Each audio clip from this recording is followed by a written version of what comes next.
Today we're going to be taking a look at the MW3 here in Modern Warfare Zombies. This assault rifle actually got a nice little buff here in Season 5. I gotta say, when this thing initially dropped, I ended up trying it out and it was doing okay, but after the buff here, this thing is feeling way better. We're going to do some testing with this thing inside of the red tier zone, and then we're going to go do the Elder Dark Aether. If you guys are looking for a new loadout to rock here in Season 5, we definitely got you covered. With that, welcome on back to the channel, everybody. If y'all don't know, my name is Ghost. I appreciate everybody that stops by the video today. If you're into zombies content or anything Call of Duty, rock the hell out of that like button for me. Subscribe to the channel, guys. We just hit our massive goal of 20,000 subscribers and we're damn near to 21,000. I cannot thank you guys enough for all the love and support. Definitely had a crazy one today. I ended up coming out with just some absolutely insane loot. I can't wait to get into everything about this run and this loadout after a brief word from today's sponsor. If you guys want to unlock the new Mark of the Survivor camo, or possibly even any of those get higher camos here in Modern Warfare 3, and you really just don't have the time to put in to get these challenges done, well then be sure to check out Midge Cactus. They're the biggest and most reliable sellers with heaps of brand new offerings for MW3 with completely safe and legitimate services for Xbox, PlayStation, and PC. And with all the great reviews on Trustpilot, you guys should definitely check them out. Be sure to use code REALG for 5% off your entire order for a limited time only.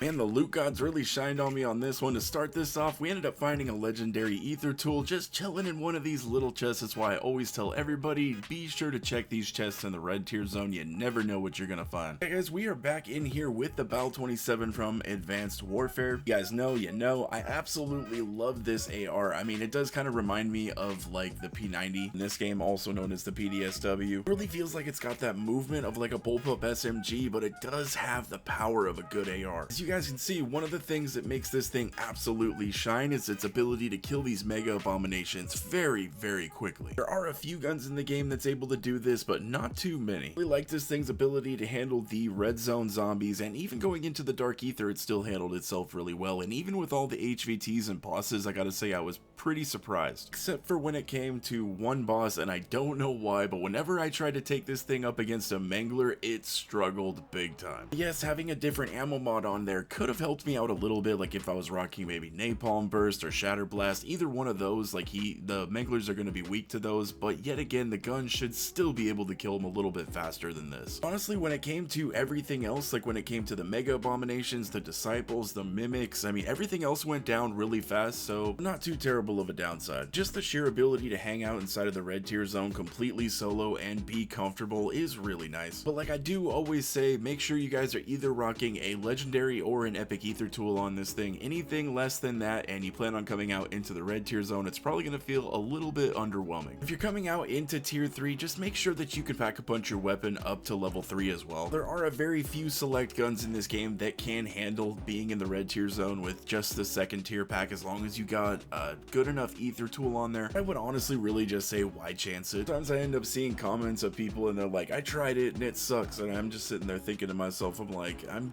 guaranteeing you guys either you didn't use an epic or legendary Aether tool, or you didn't have it fully packed up, or there might just be a little bit of a skill issue going on, because clearly in the video, if I can handle all the contracts inside of the red tier zone with this thing without struggling too hard, or going into the Elder Dark Aether without struggling, no, but hey, I mean, even if there is a skill issue, I mean, this kind of is why we put together these videos, so hopefully we can catch everybody up to speed. Also, if the argument's going to be, well, you're using legendary Aether tools, or you got mega holding and stuff like that, know that I've made countless videos myself personally here on the channel of how you guys can obtain these items. We've done several videos on how to solo the Red Worm, and that's how you get those legendary Aether tool schematics, and every time I've done that, I have broken it down completely on how you guys can get that done solo. Same thing with all of the Dark Aethers, like where you can get the mega holdings, the golden armor plates, Aether blade, and things like that. I guess my argument would be kind of, why wouldn't you test it with the best stuff? That's why it all exists in the game, is to make your weapons better, and if you're testing out the weapons without the stuff that makes the weapons better, they're obviously not going to be very good. At this point in the life cycle of the game, I think most of us are kind of past that point where if we're wondering if a certain weapon is good in the second tier zone with a green tool. You know, it just gets to a point where it's kind of obvious. Yes, we do have certain special cases, like when we get weapons that are completely broken, like the flamethrower, and that's a little bit of a different discussion. Overall, I would say my takeaway is that whenever you hear myself or any other YouTubers say that guns are kind of OP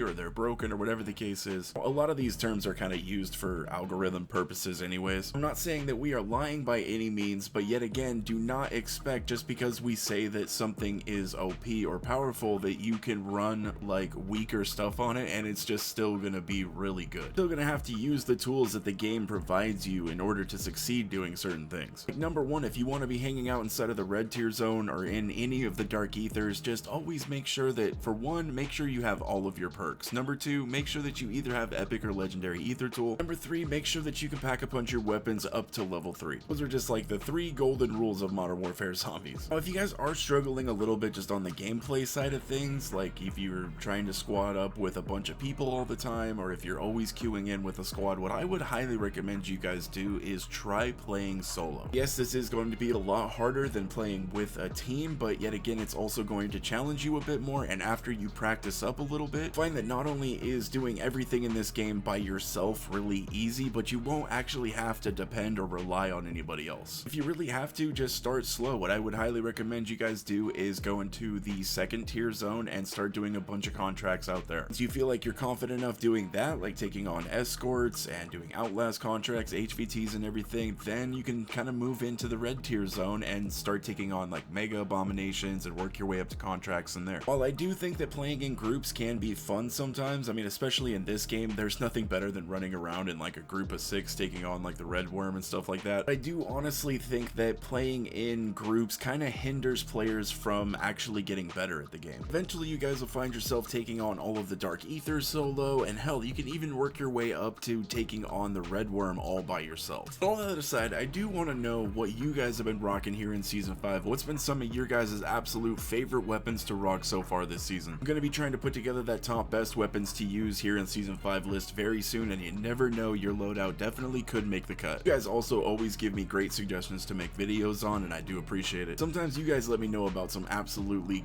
goated loadouts. The few that I'm really liking so far this season, I mean, the SGG is right up there at like the top of my list. New SMG isn't too bad either, plus the Reclaimer shotgun is still right there. More sniper with the aftermarket part that turns it into the blunderbuss shotgun, that thing is absolutely insane. This season they really did end up doing a lot of tweaks to a lot of the weapons, so I'm really curious to see what you guys find. We do also have a lot of really exciting stuff that's coming up in the near future for the zombies community. The Black Ops 6 hype is just getting, you know, bigger and bigger as the days go on. Not only did we have that whole incident that happened to MrRoflWaffles, but now Noah J and also Codename Pizza have been taken from their streams as well. Whatever they're building up for Black Ops 6 with this ARG is definitely pretty hype, and hey, I mean, if it's not even done by Activision, if this was something that was actually put on by like the zombies community and just by like these zombies YouTubers, then just completely hats off, because they did a better job hyping up the game than Activision themselves. I mean, come on, I'm sure we all know that they're all in on it. So we got Season 5 Reloaded that is just around the corner, that is going to be wrapping up Modern Warfare Zombies, and I am pretty excited to see the finale for this game mode. It's really going to be a bittersweet moment. I mean, Modern Warfare Zombies has actually been amazing for my channel, and not only that, I've